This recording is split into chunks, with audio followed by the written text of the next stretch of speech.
Everyone thinks because you're a zombie, you don't know good coffee. Well, they're wrong. There's only one brew that gets my seal of approval. Deadly Grounds coffee is my guilty pleasure. The aroma is so intoxicating. It brings all of my neighbors out of the woodwork. Deadly Grounds coffee. Coffee to die for and zombie approved. It's good to get a little deadly. Use the front door! Oh, they're so disgusting.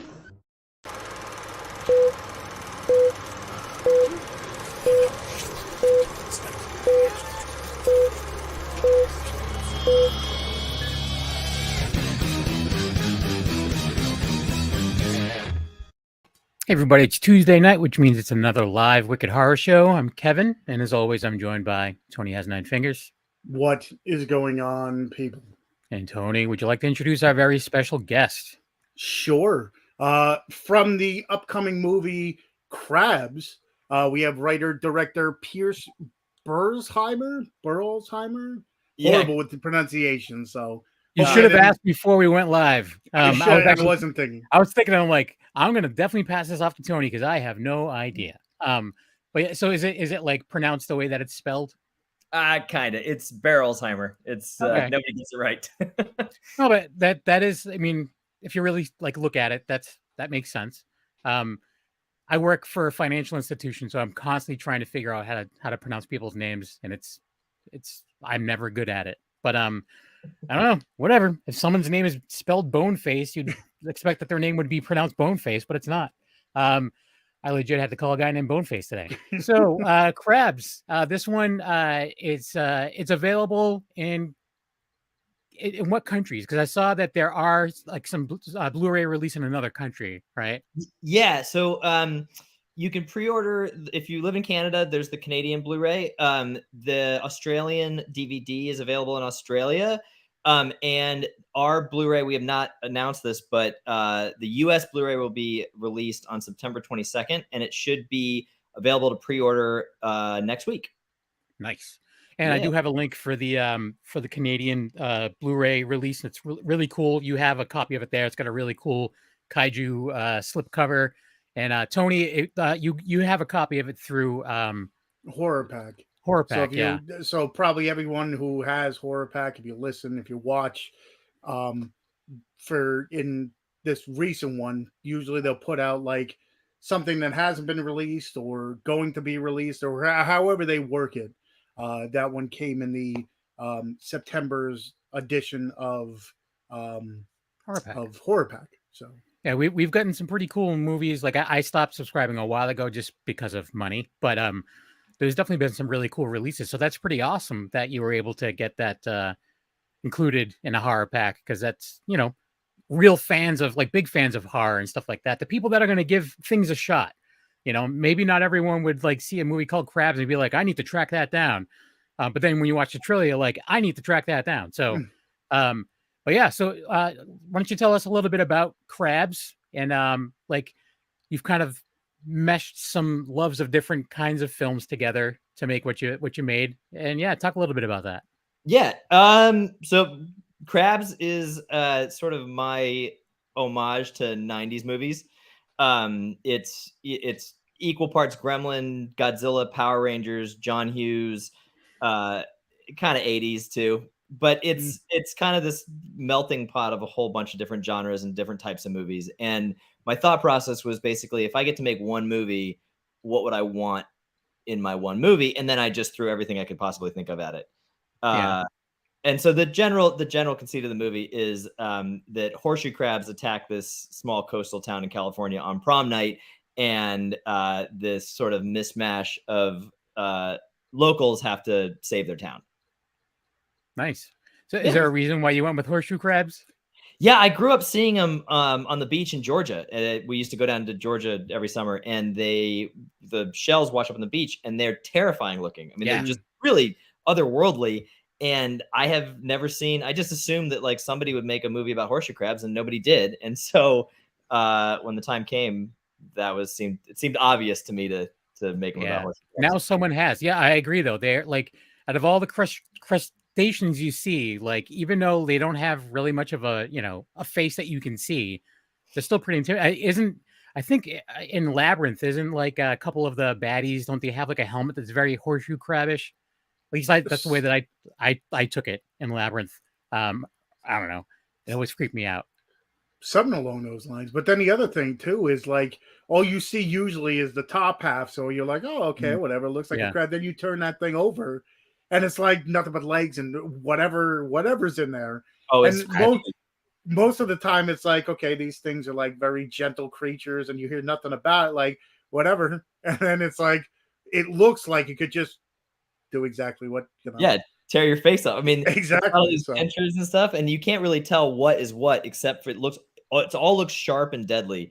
And so we tried to keep the crabs in the movie to look as much like actual horseshoe crabs as we possibly could. We added like some spikes and some spines and some extra contouring and stuff like that. And then the mouth of our horseshoe crab is not actually what a horseshoe crab mouth looks like, but basically, I mean, we use the shells as for the models, and then just added some clay and then did our molds based on that. So at least for the small crabs, we didn't have to change very much. Yeah, that's pretty cool. Sergio's in the chat room. He just wants to say hi. What's going on, Sergio? Welcome back.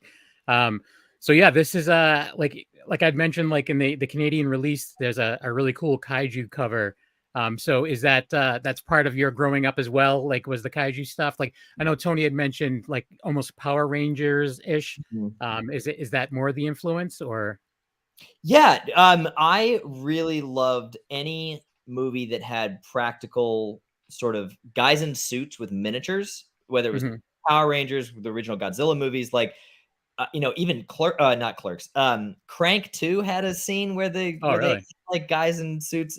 There's something about using the scale and making like a little model of a town or something and then destroying it that I loved that idea.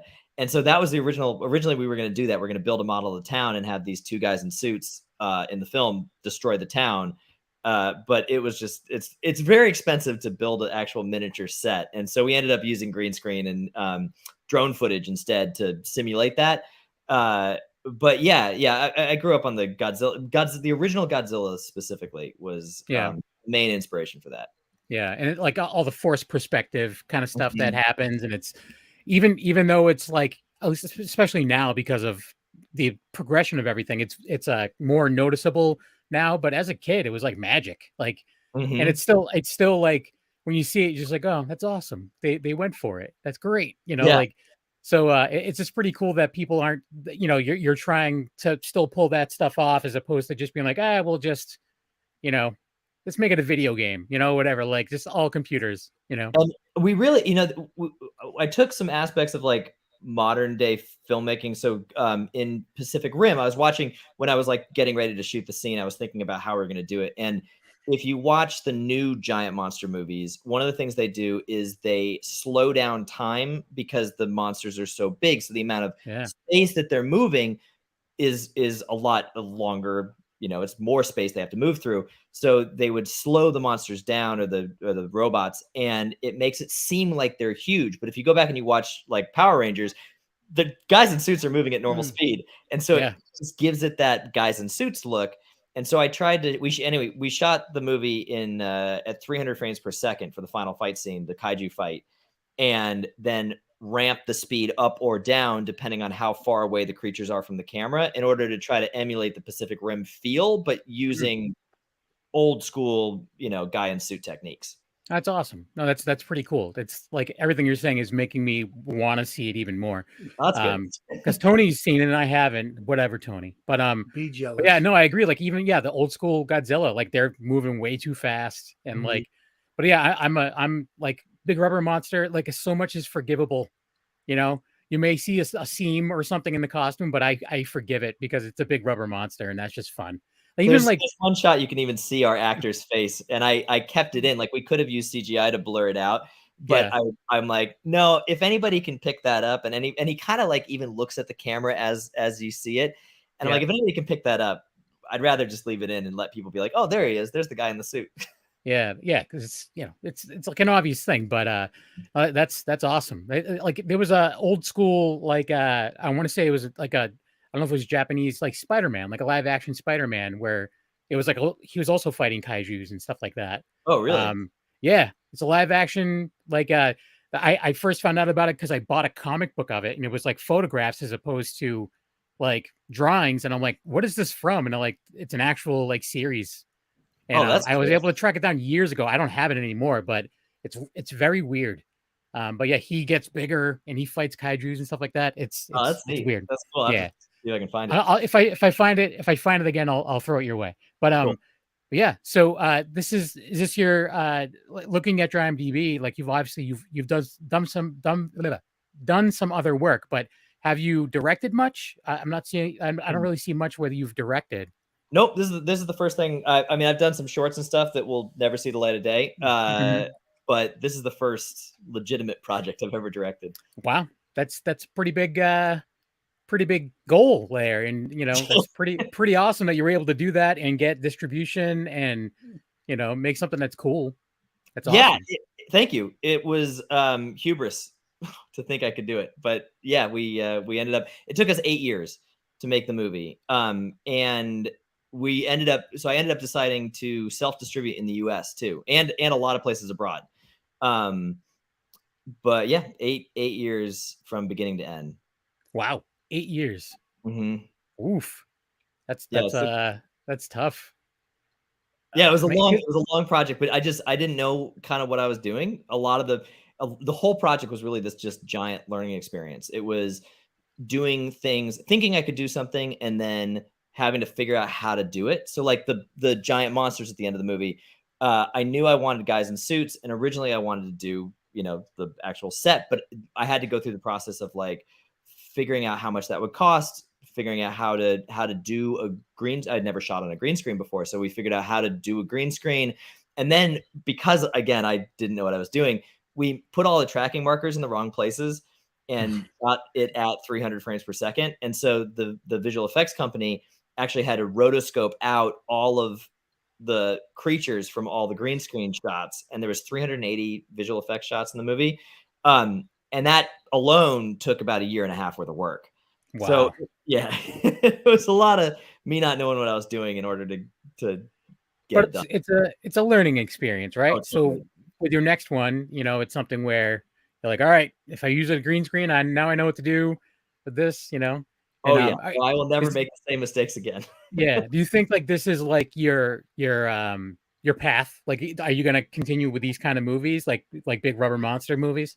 Yeah, I will definitely continue with practical effects stuff. I mean, I love tactile movies, physical movies that somehow have, props and elaborate sets and stuff like that. And so I'd love to continue in that vein. I'm writing a fantasy film right now that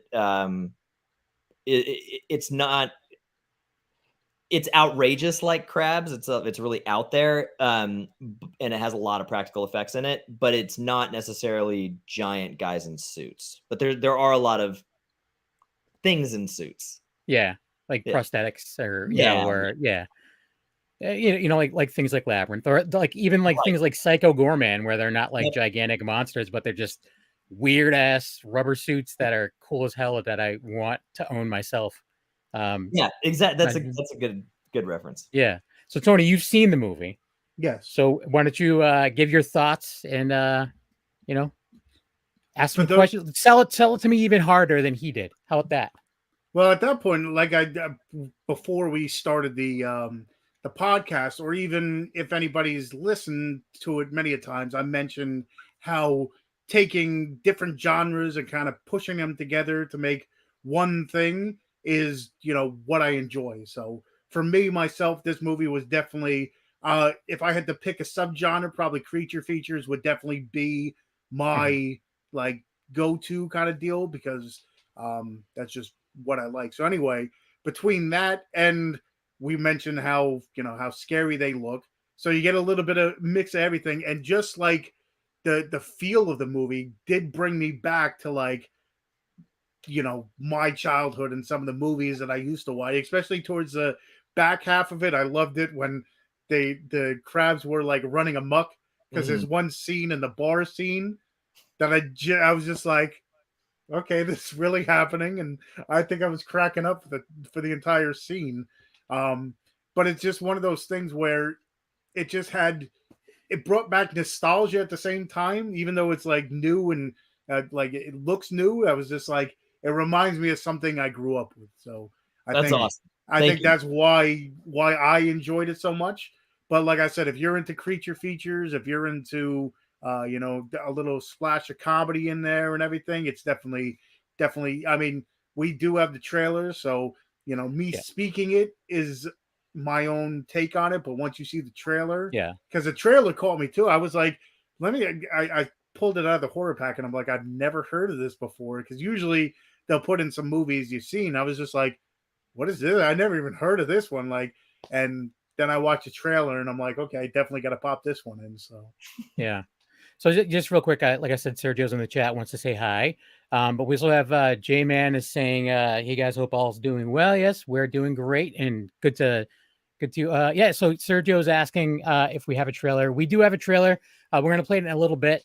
But yeah, it's one of those things where I was trying to hunt it down. That's why I pulled the link for the pre-order or the pre-sale, and I thought it was a US pre-sale because it looked really cool, and I'm like, I want this, but like, where is it? So it's good to know that the physical copy is coming out and digitally it's coming out. Yep. The pre-order for the digital copy on iTunes is going to be available October 28th, so like 3 days from now, which is wild because it's amazing that it's actually going to be out. But then it will be available. I'm waiting for confirmation. It's either going to be November 12th or November 15th. It's either that Saturday or that Tuesday for the actual day it'll release. And then it'll be on iTunes, Google Play, and Amazon before the Blu-ray releases the following week. Now, when it gets like a little farther along, are you looking to like have it like live somewhere as far as like a thing like Shudder or somewhere where like a subscriber based thing? Because a lot of, I just poke around on things like Netflix and stuff like that. I mean, I know it's harder to get things on Netflix now than it used to be, but are you looking for like a place for it to live after all the physical release and stuff? Yeah, there's a company that I'm talking to that I've unfortunately had to sort of put on the back burner because I am doing self-distribution. I've been working on this full time, trying to just get the digital release and the physical release out. And so the US physical release, I ended up with a partner of mine, we authored the disc, and then we had an artist do all of our art. And I was editing all the behind the scenes. We've got behind the scenes footage, bloopers. We've got storyboard animatics, multiple commentaries, all sorts of stuff. So all my time's been focused on that. And I've sort of put the streaming off for the moment. Eventually I'd love to have it on a streaming service, but not right away. It'll be a little while before that happens. Well, the fans of the genre, even though it's like a multiple genres, they love physical media. And I actually just had a conversation with someone today about how I love special features, and you don't get that on most streaming services. Some of them do have some options, like here and there, but we were talking about Lord of the Rings, and I'm like, I had the extended edition, and I've watched all the special features on all of them. So I'm like, that's like days 9 worth hours of stuff. plus. Yeah. That was I personally love it. Yeah. I from the beginning, the most important part of this process for me was to have a Blu-ray that had a bunch of features on it, because I grew up going to the video store and renting movies and then watching all the behind the scenes stuff. And that was basically my film school, was just behind the scenes content. So I wanted to make sure that like our disc was packed with stuff. So that's the most kind of complete version of this whole project is our Blu-ray, which is nice. It's pretty cool. The amount of stuff on it, I'm happy with it. Like, as a fan of physical discs and especially behind the scenes stuff, there's a lot of stuff on it. Yeah, and that's coming less and less. It seems like I've picked up a few movies here and there where there's really no features, which is it's crazy. But whatever. Yeah. I'm sorry, Tony, you were saying something. No, I was just going to say that's exactly like the opposite of what it seems like people do now. Now they go like, okay, we're going to go straight to streaming, and then we'll worry about the physical copy after, which, kind of alienates, especially like movie. I mean, it's sad to say, but it seems like a lot of movie goers or watchers are going more the streaming route, but you still have half your, half the people that watch movies, I think, also collect as well.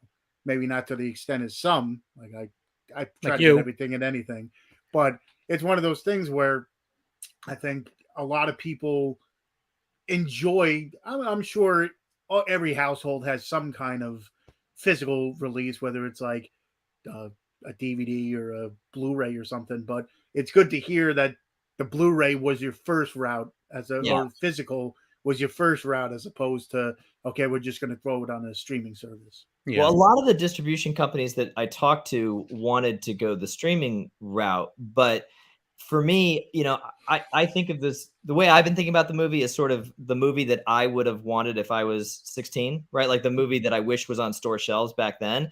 And so I've been aiming at that goal, and that goal is not necessarily the streaming goal. And so all the people that I've talked to, like I've gone to a couple conventions, and at film festivals, like the number one question I get isn't about streaming deals or where it's going to be streaming, but it's about the physical release. Like that's what the vast majority of people that I've talked to want to know about that. And I feel like because it's kind of a movie for people in our age range, right? They grew up with physical media and grew up going to the video store and like really care about the artwork on the cover and how it looks on the shelf and how much content's on it. Like, is it just a bare bones disc or is it a really high quality replicated disc?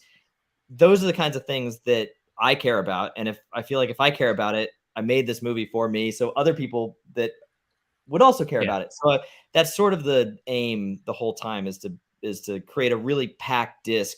And I know that it will, it's going to cost more to buy the disc than it would to watch it on a streaming service right away. So I get that, like, we're going to need to gain awareness by having it on a streaming service at some point. That's how I do it too. Like I'll just watch random things. I'm like, holy crap, this kicked my butt. I love this movie. And then I'm like, all right, where am I? Like, where is it to buy? And I want to buy it. Like, just because even though I could watch it a billion times, like streaming, the argument I used to have is like, what if there's an apocalypse? You don't have the internet anymore, but you have a gas powered like generator. You can hook up a TV and a Blu-ray player to it. Totally, like, I can still watch the movie. But the other thing with streaming too is depends on the movie too, because how many streaming services drop half their movies because then they are bringing something new in or lose the license or lose the rights. So just because you could stream it 100 times in a month doesn't mean it's going to be there the next month, because a lot of these streaming services just drop the movies like it's nothing. Like how what was it? Something just one of the bigger platforms like Paramount Plus or something dropped a whole bunch of movies and people were up in arms and TV shows and stuff. And it happens a lot. They're being slick too, but just be. I have a comment about that. But Casey Newberry's saying that you have to watch The Headhunter, Tony. I don't know what. Yes, The Headhunter, and there's another one that I have it written down right over there. I got to pull it. Casey, they watch my lives on TikTok, and they Headhunter, and there was another one I can't think of the name now, but I'm need to watch the trailers for him and then watch the movies. So nice. It's Possum, I guess, is the other one. Possum, yes. Possum. He's laughing. So this is one thing I just noticed recently, just because I work from home, so like a lot of times I'll just have streaming things on in the background, and Hulu's being slick, and they're taking some of the shows that they've had on Hulu forever, and they're putting them behind another paywall. So it's like, all right, you're almost done with this series, but it's going to expire in this date, and it's going to go to the only way you can watch it now is if you have the live streaming Hulu, where it's like cable, where it's like the minimum is like $60 or something like that. So I'm like, they're slowly just turning into a cable company.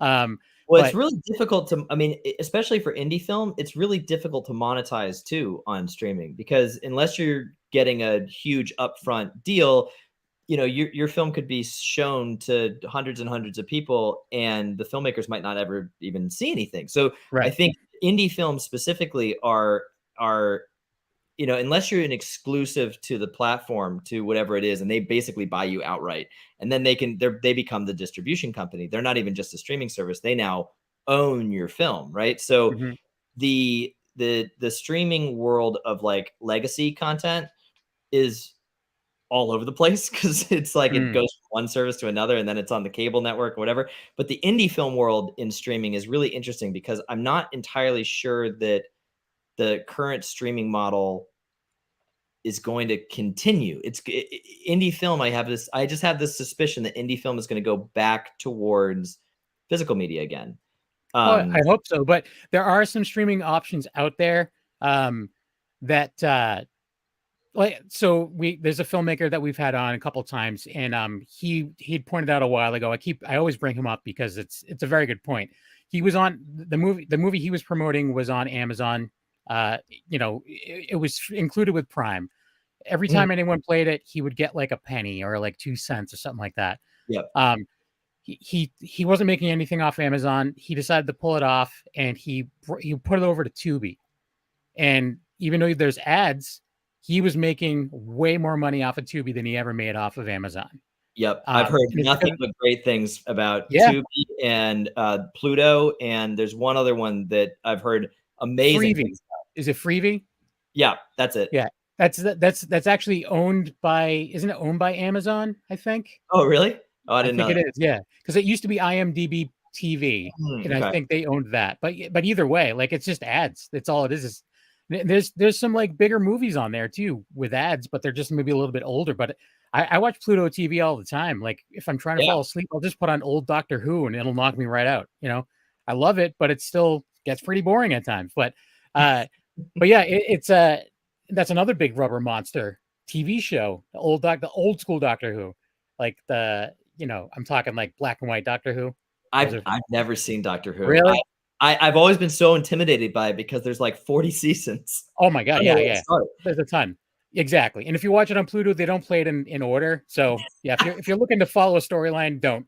But yeah, so that's awesome that, you're looking at those different options. And I'm hoping that, cause we've seen a lot of physical media people, smaller films back out from that a little bit. And even some of the smaller, not smaller, but like more independent companies like Trauma, like they're doing less and less physical media, and they're doing more Trauma now. Yeah. And stuff like that. And just they're touring around the country doing it old school, where they're just doing limited screenings at theaters and stuff like that. But that's funny you said Full Moon. I just looked at that. I just looked over here and it Full Moon popped up. But anyways, so it's about we're almost at the halfway point. I want to play the trailer so that way Sergio can see what he's missing. But yeah, the trailer for CRABS, and you said that's going to be available for pre-order like very soon, October 28th on iTunes. There you go. So here is the trailer for CRABS, and we'll be right back in roughly a minute and 44 seconds. Here we go. Babe, you gotta take a picture with this. Just be quick. Okay.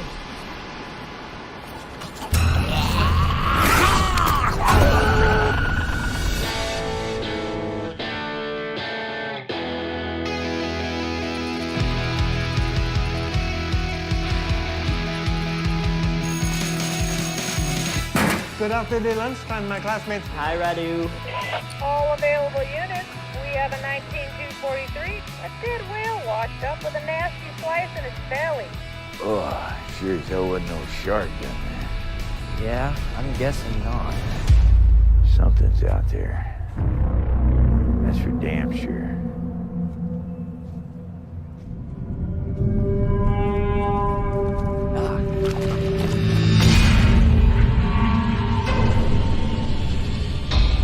Mister, you alright? Yes. Reports are coming in from fishermen all along the coast. What are these things? Some unknown species of crabs. I've never seen a 6-foot-tall crab. We need to call the army. And tell them what? That we're being attacked by man-eating crabs? We have to stop them.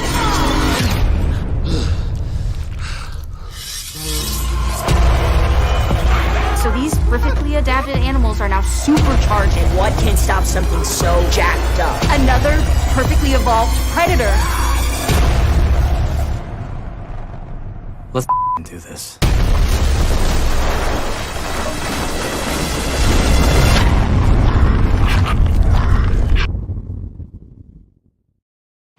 There you go. CRABS. I'm going to buy a crab and send it to Sergio for Christmas. Merry Christmas, Sergio. Now that is yeah. why you have to start watching the live show as opposed to listening, because that would have just been sounds. But, Right. So, but now still, that sounds enough. They mentioned, a lot of 6-foot fun crab things. and a whale. Yeah, exactly. Yeah. Now I have a question. With you writing everything, like, did you know, like, when you wrote the characters, did you like base it off anybody? Because Radu definitely made the movie for me, just because it was not the whole movie, but I was just like, sometimes he got very annoying, but sometimes he made me laugh hysterically, and like I had a love-hate relationship with him. And it just, did you have like people in mind with that, or how did that, like, all the characters come into play? No, so Radu was not based on anybody. Okay. I wanted Radu to not exist. He's kind of like an alien. Like, he doesn't exist from anywhere. He doesn't represent anybody. There is nowhere that he comes from. And we make a point in the movie to specifically like he talks about his currency at one point, and he uses a made up word for the currency, and he just and the idea behind Radu was to at first make him seem like the outsider, where he is annoying, right? Like, he's kind of this strange outside annoying character. And then as the movie progresses and the movie gets weirder and weirder, Radu is then the voice of reason and starts commenting on the craziness. And so he sort of becomes the audience, where I felt like we needed somebody that at first you thought was like, okay, they're taking it to this level. Like, this is the level of insanity in this movie is Raju. And then when we pass that, then Raju becomes sort of your sane person, while everyone else is doing, talking about made up science words and building giant mechanical sharks in 10 hours. And like, as it goes crazier, Radu is the least crazy of everybody.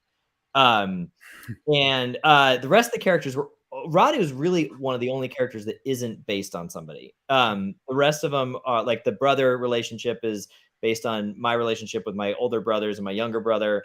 Philip, who's in a wheelchair, is based on my uncle who passed away from muscular dystrophy. So I wrote the movie specifically about, it's not him, but it's my interpretation of him. And then, each of the characters is based more or less on people I knew. And then anybody who gets eaten, I ended up putting like petty revenge. So each of the names of people that were eaten in the movie are people that I knew that one day I knew I was going to have eaten in a movie. Yeah. They just slighted you in whatever way. It's some way. Yeah. You're going to watch a movie, you're like, God damn it, he killed it. Some teacher I didn't like, something like that. Yeah. So Casey Newberry's saying the nice. He's going to check it out for sure. Thanks, Casey. So there you go. Yeah. That's pretty funny that I think all of my victims would be people that have slighted me, or just be the same name over and over again because they really piss me off or something. But so what we know, like, what inspired this movie, but what inspired you to start in the field, like, because you've done some producing and stuff as well. So at what point in your life where you're like, okay, this is what I'm gonna go for it, and this is what I'm gonna do, and this is something like, what triggered it for you? I think when I was like 10 or 12, I realized that I just didn't really like school. I like sitting in a classroom learning about, I just wasn't great at the school environment. I wasn't great at writing papers.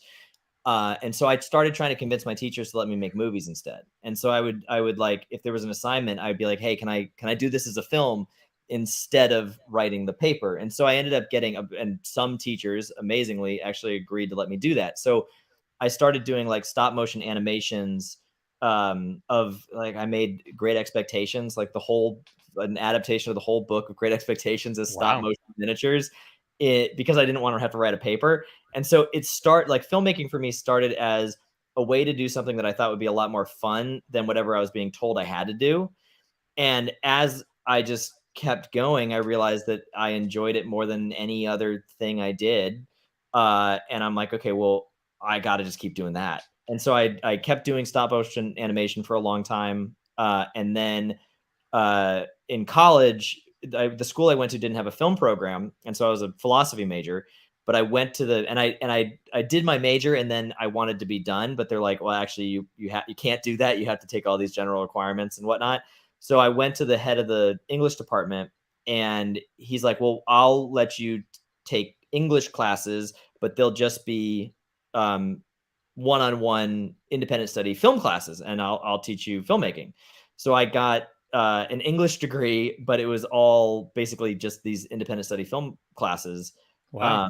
And then after college, I got a job on Craigslist, and then the editor of that project was one of the producers on Sunbelt Express, where I got my start. And I started I wasn't even a PA. I was like an intern. And I was like, I'll do anything you need for free. Like, I just want to be on set. And I want to be in every meeting. Like, that's all. And after about the first week, they're like, there was a problem on set that I was able to help out with. And they're like, oh, well, this is what producers do. Like, you're just doing the job of a producer.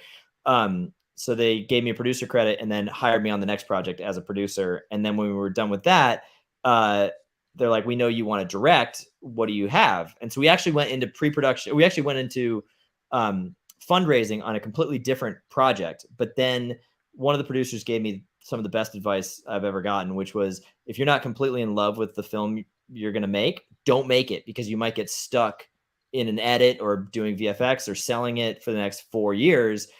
He's like, if you're not completely in love with this project, make something else. And so I had written CRABS back when I was like 19, and I had no intentions of showing anybody. But after I'd heard that advice, I'm like, okay, well, what I really want to make is this crazy crab movie. And so I showed them the script, and they're like, okay, let's do it. And that was back in 2014. And, here we are. Wow. Yeah. It always, like, even though we've heard it a billion times, like, it still shocks me to hear how long it takes to make some movies. Like, this was really long, but yeah. It's unfortunate too. There's also, we've talked to people that spend a lot of time working on a movie or like getting a movie made that is still never come out. Like, and some of those situations, they're not going to come out. Like, they're just like, the movie's done, but we're not. Well, we had doing that anything one that was like, what, 30 plus years? Oh, that's true. Yeah. It started, and then it like, they stopped it. And then in their later years, it was just like, we have this project and we're going to finish it. What is it?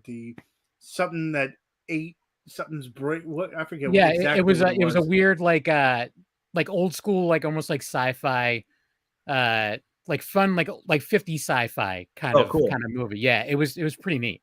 But yeah, it was a weird story. I think like someone had died or something, so they were like, "All right, we need to finish this project for him or whatever." And like, they just picked it back up later, like that. Yeah, 30 years later. But the thing is, too, I mean, it took 8 years, but you have a step up on somewhere now. You do have distribution, and you're getting your stuff out. Like Kevin said, there's some movies that take a little while that for certain reasons or it just never sees the light of day. So at least, hard work pays off. So, you got, something good out of it. Right. Yeah. I feel very lucky to have gotten this far. I mean, it was definitely a long road. And I the number of filmmakers that I met that had stories about projects that just didn't get, never finished. There was definitely times when I thought this was never going to be finished. But it's just one, it was one little step forward every day, and eventually we're here. Yeah. Now with that's crazy though. Yeah. With independent film, I know we've had a lot of people on, and for either budgetary reasons or whatever, or just time reasons for like casting and stuff. Did you go out and search for people, or is it people that you've worked with before, or it's people you knew, or how did that go about? Well, we really lucked out on our casting. Like, of any part of the movie that I'm really happy with, it's the casting, because our cast is just awesome. And we had a casting director or casting agent who, like, I gave him the sides for the script and just like the scenes that I would want for every actor. And he sent me some of the actors, like Allie Jennings, who plays Maddie. I think she's the only person we saw. And then Robert Craighead too, I think, who plays the Sheriff Flanagan. Those are the only two actors we saw for that. And it was like, oh, perfect. These are the characters. We don't need to keep looking. But like Bryce Durfee's character, Hunter, we had to look for, we probably saw 25, 30 people for that role. And we just couldn't, because the older brother character basically needs to be like sort of bumbling, but also the leading man, but also be sort of innocent and sweet at the same time. And we found a lot of people who are really good at being the leading man. And we found a lot of people that were really good at being like the innocent, sweet kind of guy. But we could not find somebody who was both until we found Bryce. And then Bryce is just incredibly talented and can do everything. And same with, so Chase, who plays Radu, he was also really difficult to find. And our casting agent, we were getting sort of not what we were looking for a long time. And then our casting agent was like, I have somebody that does not fit the mold. Because originally Radu was supposed to be 14. He was supposed to be like basically a little kid. And then he showed us Chase's and we're like, oh, of course this is Radu. We don't need this. He's perfect. He's amazing. So anyway, that's how we got Radu. And also too, like with his character, you said like it's kind of like you don't know where he's from. Like he could easily be like, okay, this kid could be from Poland or he could be from Sweden or whatever. But it's like it's almost like a Sean Whalen kind of vibe. Where like he was in The People Under the Stairs. Roach. Yeah, but he's also been like in It's Always Sunny, where he played one of the what's that weird family? There's like a whole weird family. McDoyle, McPoyles. Yeah, he was a McPoyle, but like almost like with enough makeup and stuff like that, he would almost fit into like that kind of role as well. Yes. But that's not a diss at all, by the way. Those are very memorable characters. So that's pretty awesome. And from what it sounds like, he's a pretty memorable character in this movie too. Yeah, because it's like a mashup of many different things. I mean, because like I said in the beginning, it's just like, okay, this character is very, annoying to start with. Yep. But then throughout the movie, it's just like, okay, he becomes then funny. And then like you said, the voice of reason, it's like, where did this transformation go?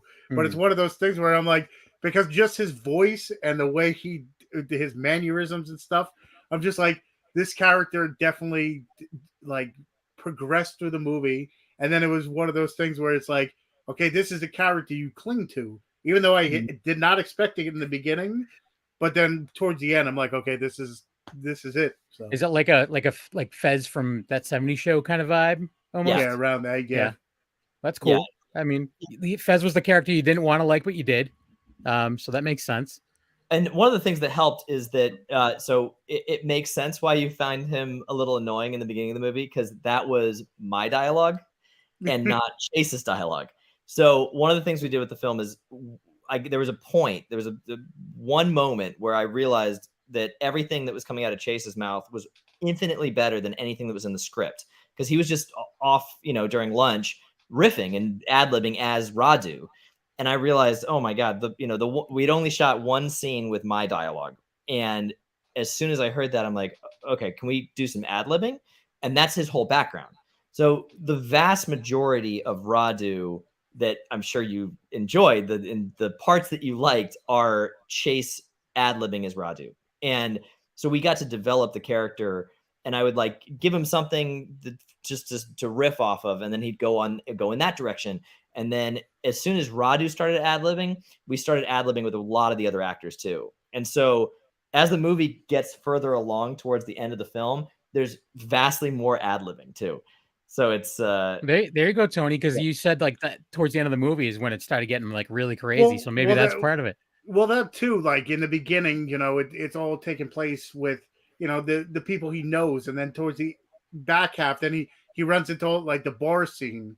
Yeah. Where that I found myself cracking up, like just the way he interacted with like these people at a bar, and the way he was that I was just like, okay. In the beginning, in the school, he had his own like vibe. Then that happened, and then when all shit starts, like the shit hits the fan, it's definitely a different character on top of that. So I was just like, oh, and his accent changes like over the course of the movie. It's a different accent. Does it really?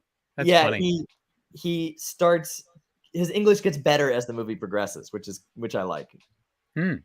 So with all the ad libs and stuff like that, is part of the outtakes and stuff, people cracking up on that because I can't imagine that not being an issue. So he sounds like this dude's like going for it too. So he's really going for it, yeah. Yeah, that's cool. I like seeing that too. There's two different blooper reels of just ad libbing. It's like I don't know, they're 7 or 8 minutes each of just more that I wanted to add in the movie, but I couldn't because it was just 8 minutes of ad libbing doesn't really make for a good movie. But it's hilarious. So anyway, so there's a bunch of there's two different blooper reels with a ton of ad libbing, and there's one shot in the movie near the end where they're yelling at the giant fight, and Radu. The direction I gave was for Chase to ad lib, for Radu to make up whatever he wants to make up, and then everyone else to repeat him. So they're standing at the edge of the cliff yelling, and Hunter, Bryce's character, starts cracking up. But the take was so good that I'm like, okay, we got to keep it in the movie. So there is a shot where the actor breaks character, but he's not actually breaking character because his character would laugh at Radu's character. But it's like those scenes in SNL where you can tell that they're trying not to laugh. But because it's so outrageous, it just works with the character anyway. So we kept that in the movie. It makes it better almost. Yeah. Like I love that stuff. Yeah, same here. Like they just look away or whatever. Or even looking back at like old like Cannonball Run and like old like you have like Dom DeLuise and friggin' what's his face like just cracking up during the credits and stuff like that. I've always wanted to see that again. Like I wish people would do that more often in the credits, even like during like a very serious movie. Yeah, like, have people do. I don't know. That would probably wreck everything. But I like little winks and nods at the fact that it's a movie. Yeah. So I told you before we went live that I 3D print stuff, and I was mashing things up with Godzilla for a while. So I did this is the Godzilla body, right? But I gave him Sloth from the Goonies head. Oh my God, that's hilarious. Yeah, I did a Frankenstein. I did a Wolfman. I did a bunch of yeah. I'm 46 years old. This is what I do for fun. That is super cool though. I like that's funny. Tell my wife that she doesn't agree. But and this is all just for me. You're just sitting here, whatever. So yeah, that's one thing too. So being a fan of like the 90s and all this other stuff, depending on like how everything goes with the movie, have you ever thought about doing like a cool merch? Because I'm a collector. Tony's a collector. Like some people. Like I have a bunch of like those reaction figures where they look like the old school like Kenner kind of figures and stuff like that. Like, have you ever thought about doing any kind of like just cool tie-in merch? I'd love to. I one of my friends is a toy designer, and I've been talking to him for years about doing figures of the two kaiju in our movie. I would love to do something like that. If the movie does well and people really like it, it'll be a lot easier to actually be able to do that. So yeah, but you may be surprised though. There's a lot of some breaks are classic. Yeah, that was a part of the collector is saying that some breaks like the laughter breaks and stuff like that are classic. And I agree. But there's a huge like independent toy community out there as well. People like will just buy things just because they're really cool looking. They may have no idea what they even are. And there's people that collect a lot of stuff out there. So that's something, maybe poke around the idea, like run it by him. And that stuff always like, it's crazy too. Like there's like going to cons, there's been a lot of like toy creators from my childhood that are there, like just to promote like their new stuff. And it's like I don't know if you're probably too young to remember, there was a puppet called the Boglins. It's like a rubber puppet that you can move the eyes back and forth, and it's just a really weird like goblin puppet. And the guy who created it is at cons all the time, and I'm just what? I'm buying Boglins from this dude. He worked for Jim Henson for years. Like he worked on the Dark Crystal. He worked like on all these Fraggle Rock. He created the puppet for Uncle Traveling Matt on Fraggle Rock, and I'm like, what? I'm like, I want to talk to you on the show, and he just refuses to do it because he's a busy guy. I'm like, whatever. I think that he would created be all muscles. merch.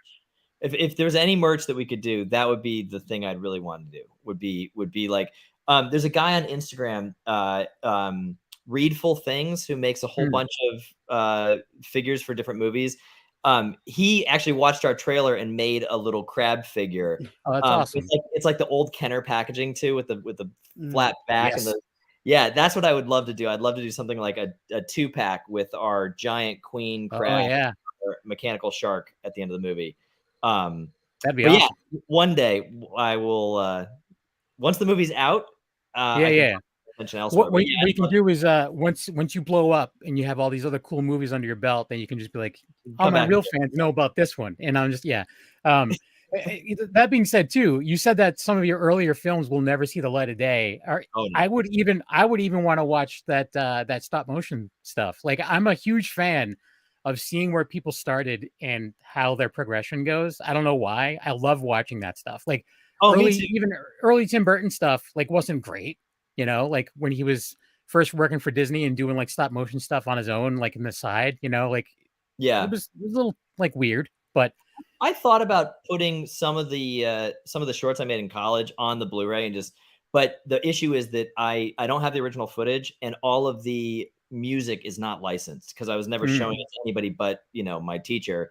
I was using whatever music I wanted, and I couldn't put it on because of licensing reasons. So, they're fine. It's just nothing that it's very different too, because the way that I used to think about making shorts was, I like doing things I don't know how to do. So I like the problem solving of like figuring out, taking a big idea and being like, I have no idea how to do that. Let me go try to figure it out. And so CRABS was that on like a big scale, right? Like, I'd never worked with puppets. I'd never worked with guys in suits. I was like, I've never done a kaiju fight. I really wanted to figure out how to do that. So each of my shorts was, I would take an idea that I didn't know how to do. Like, there's one where I really wanted to work with gore because I'd never done any gore. And I was like, what's the craziest gore shot that would really teach me about all the different aspects of being able to do that? Like, I wanted props, and I wanted fake blood, and I wanted things squirting, and I wanted like the whole gore, tutorial in one short. And so I wrote a script around the idea of this woman that she basically tears this guy's chest open and reaches in and pulls out his still beating heart.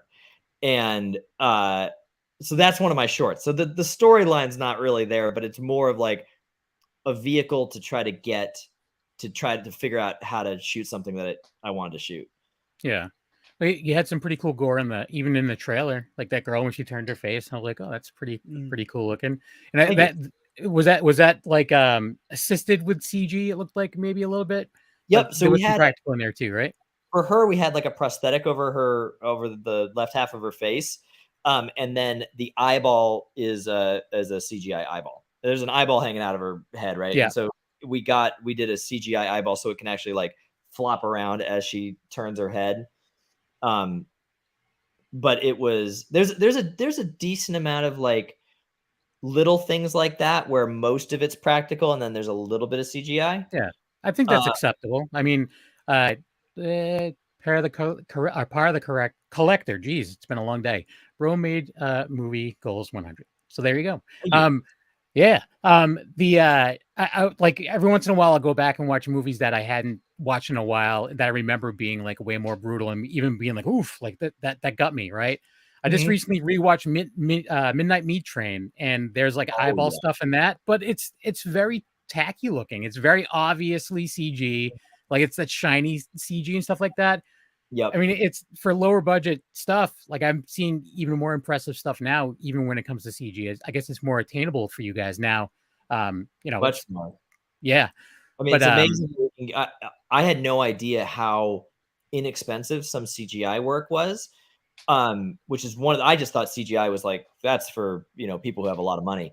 But it's really not. I mean, the cost of doing CGI and the ease of doing it has gone down significantly. And there are so many talent, like there's a team of guys that did the CGI here in LA. We did a lot of our CGI over in Vietnam. And then we had a team of guys in LA do like, basically finish the film, and they had to redo a lot of it and add a whole bunch of new stuff.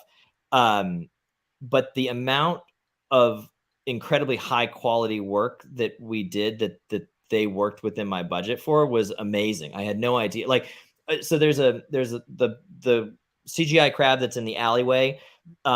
We needed really minute animations, but we were able to take 360-degree photos of the prop crab and then use that on the CGI crab so that the CGI crab had the same texturing and modeling as our prop so that it would match almost identically. And you can tell it's CGI, but for a low budget indie film, yeah, the fact pretty that we impressive. made it look almost identical, I was really happy with. Yeah, it seems like there's a lot of more people like out there recently that have been more interested in that stuff too. So even for people on a lower budget than what you had to work with, I'm sure they could probably find someone who just wants to learn. Like there's I've mentioned it on the show a bunch of times, but there's a channel that I always recommend to people called Corridor Crew, and they do like all CG stuff for the most part. They'll do like breakdowns on like the best and worst CG, and they'll give themselves little challenges and stuff like. Yeah, they made like a rated R version of Home Alone, so like cool. It's just like very gory and like heads exploding, teeth falling out, and everything. It's like it's brutal. Cool. But yeah, and that's stuff like that, and like stuff like Film Riot, where they just show you how to like do some really cool stuff like on a good budget and stuff like that. It's very. I've never made a movie, but I watch all this stuff all the time. I've always liked it. I've always kind of thought that I wanted to go that route, and I just never did it because I'm what's the word? Lazy. That's what it is. I'm lazy. I was trying to remember what it was. There's actually in elementary school they had us draw a picture of what we wanted to do, and I drew a picture of me with an old crank camera. Right. Oh yeah. But they called my parents into the school because they thought that it was me holding a gun, like giving the middle finger. But I was like, no, it's the crank for the camera. They're like, what? I'm like, I want to make movies, and I'm like, oh, okay. They thought it was a gun, and I was flipping people off. So whatever. Oh, this was the '80s, so I'm old. But anyways, we're just about time to wrap up. I know that you're still like. This is still your thing right now, CRABS, but do you have anything else in the works? Like, is there anything that you have, like, what's the next project for you or next step for you think? Yeah. I have a couple projects that I'm working on. I'm writing this sort of dark fantasy film that is out. It's really out there like CRABS. It's a much darker movie than CRABS, but it's very out there. And then I also have this, it's basically the Pokemon movie that I always wish existed that they've never made. And so it's a Pokemon movie without any Pokemon in it. And they're all the creatures in it are off-brand Pokemon so that we can actually make the film. And then there's another sort of medieval action movie that I'd love to get off the ground. But I'm working on writing all these right now. And then I'll be seeing what I can do as soon as CRABS is off my plate. Nice. CRABS off your plate. I get it. It's like dinner. I don't know. I don't think you can eat horseshoe crabs, but whatever. But we'll pretend. People use their blood. They think that because I guess they live long or whatever, or heal themselves like it's blue blood, and people kill horseshoe crabs for their blood. You can actually. So apparently scientists like milk them and then put them back out in the wild because the blue blood tests for. I've done a lot of horseshoe crab breeding in the last 8 years, but it tests many years. It tests for like impurities in medication. So all medication has used, and vaccines apparently has used horseshoe crab blood to test for impurities. So it's apparently like per ounce, it's horseshoe crab blood is more expensive than gold. Oh, wow. I wonder, because I know like when you go for like shots and stuff like that, sometimes they'll be like, oh, are you allergic to any shellfish or something like that? So maybe I've always assumed that it was like the shell that they use or something, but I guess not. Maybe it's that. Yeah, there's some wild pictures online. If you look up like horseshoe crab blood, there's a bunch of scientists like with all these horseshoe crabs and they're milking just jars of blue blood. It's so weird. Really wild. Yeah. Maybe it's a horseshoe crab that almost murdered me almost a year and a half ago with that vaccine that I almost died from. I'll tell you that story at another time. But anyways, so where can people go to follow what's going on with the movie and follow your stuff? Like where can fans check you out? Yeah, I'm so at Crabs Movie on Facebook, Instagram, and TikTok. And then I'm at PIBEROLZ, Pie Barrels, on all of those as well. And then the movie will be available on iTunes only to pre-order on October 28th. And then it'll release everywhere. Again, November 12th or November 15th. Not exactly sure. And then the Blu-ray will be available on Amazon the following week. Nice. And we'll be posting on our Instagram and on Facebook specifically all the information as soon as we have a locked-in release date. We'll be posting there, and we'll start posting the links for pre-orders and for the Blu-ray, including new art and a whole bunch of cool extra stuff that our marketing team is working on in the next 2 weeks. That's awesome. Cool. Tony, what about you? Where can people go to find you? I know TikTok is a big deal for you right now because you're blowing up over there. Somewhat. You can find me at Tony Has Nine Fingers on YouTube, where I do movie reviews, unboxings, anything movie related. You'll find there. Tony Has Nine Fingers on Twitter, which I hardly ever use. Tony Has Nine Fingers on TikTok, which is now my quickest growing platform. So I do a whole bunch of movie related things. Right now I'm doing the 31 Days Hath October series, which is 31 days, 31 horror movie reviews. So check that out if you haven't already. Tony's Movies on Instagram, where I show off the movies behind me. And of course, here on the Wicked Horror Show every Tuesday. Well, most Tuesdays. Yeah. Most Tuesdays, if we have an awesome guest or if it's just, horror movie news or talk or whatever, you can find us here. Like I say, anybody that's listening now, definitely check out the live shows because you get trailers, you get a whole bunch of stuff that you don't see. You can imagine it, I guess. But it's probably better to actually, see us. But yeah. Tony is the man. There you go. Tony's the man. Thank you, Paul. Yeah. For me, just a knuckle on Instagram. Besides this show, I also am part of Black and White Fright and Violence Buffet, and a possible new show that maybe we may start to record in November, towards the end of November. So that'll be fun. Thanks for watching / listening, and go support independent horror, and go pre-order CRABS, or just go subscribe to all stuff and then buy it when it comes out. All right. Thanks, guys. All right. Bye.